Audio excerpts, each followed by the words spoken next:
बिस्मिल्लाहिर्रहमानिर्रहीम। नाज़रीन अस्सलाम वालेकुम। मैं हूं आपका मेज़बान साबिर शाकिर। वफाकी दारुल हुकूमत इस्लामाबाद से कुछ ताज़ा तरीन और अहम मालूमात आपके साथ शेयर करते हैं।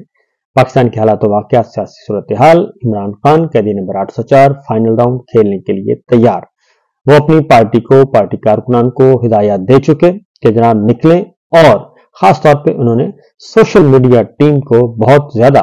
उन्होंने खराज तस्लीम पेश किया है और उन्होंने कहा है कि सोशल मीडिया टीम मेरा हरावल दस्ता है और मेरी असल ताकत है। असल ताकत उन्होंने कहा सोशल मीडिया टीम है, जिन्होंने अब तक नाकों चने चबवाए हैं और नींदें हराम की हैं मुखालिफिन की। उन्होंने एक बार फिर ये कहा है कि 24 नवंबर तक घर घर मोहल्ले मोहल्ले में मेरी आवाज पहुंचाई जाए और हमने 24 नवंबर का मैच हर सूरत में जीतना है और फिस्ताई निजाम का खात्मा करना है। जी हाँ, बिल्कुल, सोशल मीडिया टीम के बारे में। जबकि पार्टी के अंदर कुछ घुसपैठी है, उनके जो हैं आस्तीन के सांप, उनकी भी उन्होंने निशानदेही कर दी है। इसलिए उन्होंने इस बार जो कमेटी है वो खुफिया रखी है और वो कमेटी फाइनल अथॉरिटी होगी। वो कमेटी एहतजाज की कॉल देने से लेकर उसको डिस्पोज ऑफ करने तक और कॉल ऑफ करने तक सारे मामला देखेगी और इस दौरान वो कमेटी ही फैसला करेगी कि मुज़ाकरात किसके साथ करने हैं, कैसे करने हैं, हैंडलर्स के साथ करने हैं या हैंडलर्स के किसी नुमाइंदे के साथ करने हैं। वो सिचुएशन के मुताबिक वो कमेटी फाइनली फैसला करेगी। ये इमरान खान साहब ने वाज़ेह तौर पर एक प्लान दे दिया है और वो प्लान खुफिया है। इसीलिए वो इसलिए खुफिया रखा गया है ताकि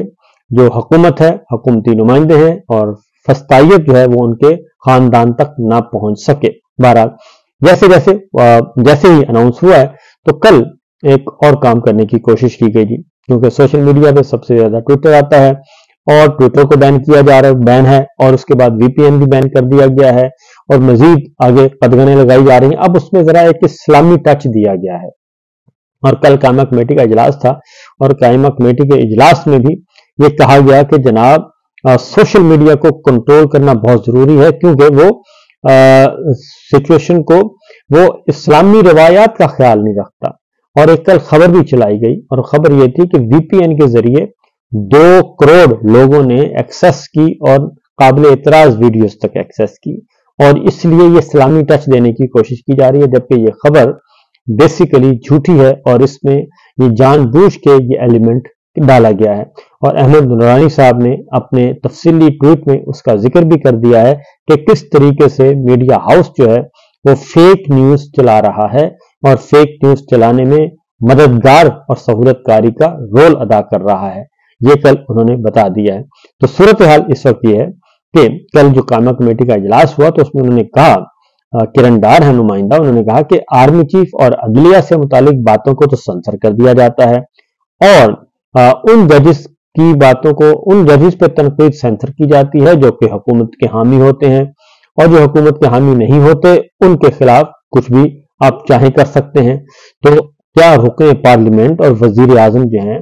क्या उनकी कोई इज्जत नहीं है? क्या पार्लियामान की इज्जत नहीं है? उनके बारे में क्यों कोई ऐसा हुक्म मौजूद नहीं है और इदारे मुतहर्रिक क्यों नहीं होते, पैमरा क्यों नहीं हरकत में आता? तो उन्होंने कहा कि हमारे पास एक हवाले से एक वजीर आजम की तरफ से शिकायत मौजूद है। तो चेयरमैन पैमरा ने कहा कि मीडिया रेटिंग के लिए अरकान पार्लियामेंट की तज़हीक की जाती है। ये एक उन्होंने लेम एक्सक्यूज किया, लेकिन हकीकत यह है कि मजीद नई कानून साजी की तरफ जाया जा रहा है और इस कानून साजी के जरिए मजीद सोशल मीडिया को, डिजिटल मीडिया को कंट्रोल करने की कोशिश की जा रही है, क्योंकि जो इलेक्ट्रॉनिक मीडिया है, टीवी चैनल्स हैं, वो तो काबू में आ चुके हैं, वहां पे तो मुकम्मल सेंसरशिप आयद है। लेकिन हकीकत असल मसला ये है कि दूसरी जानिब ट्रंप की काबीना में एलन मस्क आ चुके हैं और एलन मस्क जो है वो जाहिर है उनका वो मालिक है एक्स के, और वो सोशल मीडिया और मीडिया की आजादी पे भरपूर तरीके से वो यकीन रखते हैं और उनकी तरफ से भी कोई संदेशा आ सकता है जिसकी वजह से हो सकता है कि मामला इनके हाथ में ना रहें। बहरहाल दूसरी जानिब सोशल मीडिया पे तनकीद की जाती है और सोशल मीडिया से खाइफ क्यों है, उसकी वजह यह है कि जितना भी इस वक्त इस जाली निजाम के खिलाफ आवाज उठ रही है वो सोशल मीडिया और डिजिटल मीडिया पे ही उठ रही है। और कल फिर लंदन में मैदान लगा और लंदन में फिर मुस्लिम लीग नवाज के जो रहनुमा हैं वो ओवरसीज पाकिस्तानियों के हत्थे चढ़ गए, और न सिर्फ हत्थे चढ़े बल्कि काफी कुछ उनको उन्होंने पेश किया जी। एक तरफ ख्वाजा आसिफ साहब आए हुए हैं, वो भी बरतानिया में मौजूद हैं। कल वो किसी जा रहे थे किसी ट्रेन में या किसी गाड़ी में, और वहां पे उनकी एक वीडियो वायरल की गई है, और मेरे पास जो इत्तलात हैं वो ये हैं कि वो उसको बाकायदा तौर पे उसकी वीडियो बनाई गई है खुद, और खुद बना के उसको वायरल किया गया है। पीछे जो आवाजें डाली गई हैं गालम गलोच और खास तौर पे एक जुमला बोला गया है, वो भी बाकायदा तौर पर वो कहते हैं कि ये बनी हुई वीडियो, ये उस तरह की वीडियो नहीं है, मलबा डाला जा रहा है मुखालिफिन पे, और उसकी बुनियाद पे फौरी फौरी उसको कहा गया कि जनाब उसमें छुरी का जिक्र है और ये कर देंगे वो कर देंगे। तो वो इत्मीनान से भी वो कॉल कर रहे हैं ख्वाजा साहब, और उसके बाद आराम से उतरे हैं, लेकिन पीछे जो आवाज है वो बिल्कुल मैच नहीं कर रही। बहरहाल इससे भी जरा एहतियात करनी चाहिए, क्योंकि ये जो नादान दोस्त हैं ये हर तरह का क्रेडिट ले लेते हैं, तो इससे भी बचना चाहिए क्योंकि वो वीडियो ओरिजिनल नहीं है। उसके बाद फिर मियाँ साहब ने जो ख्वाजा साहब के लिए यह कहा, उन्होंने बजाय इसके कि उस पर अफसोस का इजहार करते हैं, मजम्मत करते हैं, उन्होंने कहा कि इनका नसीब था जी, इनके लक्षण ही ऐसे, तो लिहाजा इनके नसीब था जो कुछ हुआ, तो बस ये नसीब नहीं बदला जा सकता। फिर एक और खबर है जी, और वो है इमरान खान साहब के जो रहनुमा मुलाकात करने के लिए गए थे अडयाला जेल में, उन सब ने जो जिनको गैर कानूनी तौर पर गिरफ्तार किया गया, अपोजिशन लीडर उमर अयूब खान, शिबली फराज, अहमद खान भच्चर, असद कैसर साहब और हामिद रजा खान साहब, उनको जो है उन्होंने पेटिशन फाइल कर दी है, बल्कि पेटिशन नहीं, उन्होंने फाइल की है जी दरखास्त इस्लामाबाद हाई कोर्ट में, और इस्लामाबाद हाई कोर्ट में दरखास्त में उन्होंने फरीक बनाया है तमाम जिन जिन लोगों ने उनके खिलाफ उन्हें मुलाकात करने में रुकावट डाली। उसमें इमरान खान साहब से अडयाला जेल में उन्होंने कहा कि मुलाकात करने गए थे अदालती हुक्म पर, लेकिन हमें मुलाकात नहीं करने दी गई। सेक्रेटरी दाखिला, सेक्रेटरी होम डिपार्टमेंट पंजाब और जेल सुप्रीटेंडेंट गफूर अंजन को फरीक बनाया गया है, और आरपीओ, सीपीओ रावलपिंडी और सदर बैरूनी के एसएचओ उनको भी फरीक बनाया गया है, और अदालत के सामने जमा कराई गई यकीन दहानी पर अमल न करने पर तौहीन अदालत के मुर्तकिब अफराद को कानून के मुताबिक सजा दी जाए, और अदालत के हुक्म की खिलाफ वर्जी पर फरीकैन के खिलाफ तौहीन अदालत की कार्रवाई भी की जाए। और ये भी कहा गया है कि जो लोग इसमें रुकावट बने हैं, अदालत के हुक्म को जानबूझकर नजरअंदाज किया गया, अदालत के अहकामात का मजाक उड़ाया गया, और उनके खिलाफ भी सख्त कार्रवाई की जाए। आर्टिकल 204 के तहत उन्होंने कहा जी ये कार्रवाई करें, क्योंकि इस्लामाबाद हाई कोर्ट का हुक्म था जिस पे अमल नहीं किया गया। और इसके साथ साथ कुछ मुकदमात में इमरान खान साहब जहां से उन्हें रिलीफ मिलना है, जहां से उनकी जमानतें होनी है, उन्होंने बरी होना है, उन जजेस को घर भेजा जा रहा है, छुट्टी पे भेजा जा रहा है और जबरदस्ती भेजा जा रहा है, क्योंकि वो आएंगे तो फैसला सुनाएंगे, और फैसला सुनाएंगे तो इमरान खान साहब को फायदा पहुंचेगा, इसलिए ये भी किया जा रहा है। जबकि एक और मुकदमे में इमरान खान साहब और पाकिस्तान तहरीक इंसाफ के रहनुमाओं को बरी कर दिया गया है, और वो दफा 144 और दीगर दफात लगा के मुकदमा दायर किया गया था, और इमरान खान साहब और दीगर मुलजमान को जिनको बरी किया है जुडिशल मजिस्ट्रेट यासर महमूद साहब ने ये हिम्मत दिखाई है। और इसमें इमरान खान हैं, असद कैसर हैं, सैफुल्लाह नियाजी हैं, शेख रशीद साहब हैं, सदाकत अब्बासी साहब हैं, फैसल जावेद हैं और अली नवाज हैं। और ये अगस्त 2022 में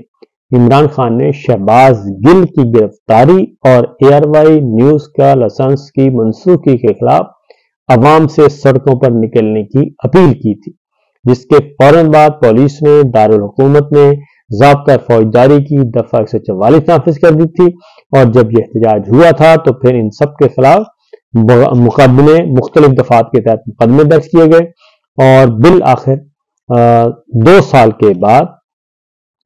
के बाद कल इमरान खान साहब को और दीगर रहनुमाओं को इस मुकदमे में बाइज्जत बरी कर दिया गया और जुर्म साबित नहीं हुआ। इसके साथ साथ जी जो लोग हमारे हुक्मरानों के लिए लम्हा फक्रिया है, और वो ये है कि अवाम जो है वो एहतजाज भी करते हैं, सब कुछ करते हैं, اور ایک جعلی نظام جو مسلط کیا ہوا ہے، اس جعلی نظام کے مسلط کرنے پہ سمجھا یہی جاتا ہے، حکمران یہی سمجھ رہے ہوتے ہیں کہ جناب ہم تکڑے ہو رہے ہیں، مضبوط ہو رہے ہیں، لیکن ایسا ہوتا نہیں ہے۔ اور شیخ حسینہ واجد اور ان کو وہ آج کل ملک سے فرار ہیں، ان کو فرار ہونا پڑا اور ان کو کوئی بھی نہیں بچا سکا۔ جب عوام کی طاقت، عوامی غم و غصہ باہر آیا اور عوام کا سمندر نکلا اور طلبہ نے یہ کارنامہ سر انجام دیا تھا، تو شیخ حسینہ واجد کے خلاف کارروائی شروع ہے اور ان کی بھی گرفتاری کے لیے انٹرپول سے مدد مانگ لی گئی ہے بنگلہ دیش کی حکومت نے اور بنگلہ دیش کی عدالتوں سے، اور کہا گیا اب انٹرپول سے مدد مانگی گئی ہے کہ ان کو گرفتار کر کے واپس بنگلہ دیش لایا جائے اور عدالت میں پیش کیا جائے۔ اور یہ سچویشن اس وقت چل رہی ہے۔ دوسری جانب جناب لندن میں ایک بھرپور قسم کی پریس کانفرنس ہوئی ہے، نواز شریف صاحب تھے، خواجہ آصف صاحب تھے، مریم صاحبہ تھیں، اور مریم صاحبہ نے کہا کہ مجھے کینسر نہیں ہے اور میرے ٹیسٹ ویسٹ ہوئے تھے، تھائرائیڈ کا مسئلہ ہے، تھائرائیڈ میں کا علاج جو ہے انہوں نے کہا صرف ہوتا ہے سوئٹزرلینڈ میں یا پھر امریکہ میں، دو جگہوں کے علاوہ کہیں علاج نہیں ہوتا، اور باقی علاج میرا پاکستان میں چل رہا ہے، تو اس لیے مجھے یہاں آنا پڑا۔ تو لیکن بات یہ ہے جی کہ تھائرائیڈ کا علاج تو پاکستان میں بھی ہے، یہ بات تو ہے، وہ تو ٹھیک ہے، یہ تو ہمیں بھی معلوم ہے کہ انہیں کینسر نہیں ہے، ایسا کوئی مرض نہیں لاگ، اللہ کا شکر ادا کرنا چاہیے انہیں بھی، اور یہ بات تو درست ہے۔ لیکن یہ جو بات ہے نا جی کہ تھائرائیڈ کا علاج جو ہے وہ پاکستان میں نہیں ہے، یہ بات ماننے والی نہیں ہے، اور اس لیے یہ دورہ جو ہے وہ سیاسی نوعیت کا تھا، وہ ذاتی نوعیت کا تھا، اور اس دورے کی جو اب تک کی اطلاعات آ رہی ہیں وہ بالکل مختلف ہیں۔ اور پھر دوسری بات یہ ہے کہ لندن میں بیٹھ کے جو ہے مہنگائی کی بات کی گئی، غربت کی بات کی گئی اور اکانومی کی بات کی گئی، جبکہ وہ ساری باتیں پریکٹیکلی درست نہیں ہیں، اعداد و شمار کے درست نہیں ہیں،